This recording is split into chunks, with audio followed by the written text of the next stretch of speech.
రేపే మార్చి 6వ తారీఖు శుక్రవారము సంకష్టహర చతుర్థి. చాలా విశేషమైనటువంటి రోజు.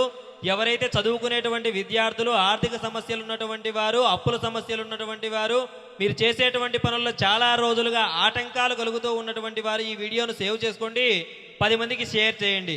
ఈ రోజున తప్పకుండా స్వామివారికి ఉపవాసం ఉండండి. అంతేకాదు ఈ రోజున స్వామివారి యొక్క అష్టోత్తరాలు కావచ్చు, గణపతి స్వామివారి యొక్క స్తోత్రాలు కావచ్చు, ఉదయం నుండి సాయంకాలం వరకు మీకు వీలైనప్పుడు తప్పకుండా చదువుతూ ఉండండి. స్వామివారికి మీ మనస్సును దగ్గరగా ఉంచండి. అంతేకాకుండా ఈరోజు సాయంకాలం తప్పకుండా స్వామివారి దేవాలయాన్ని సందర్శించండి.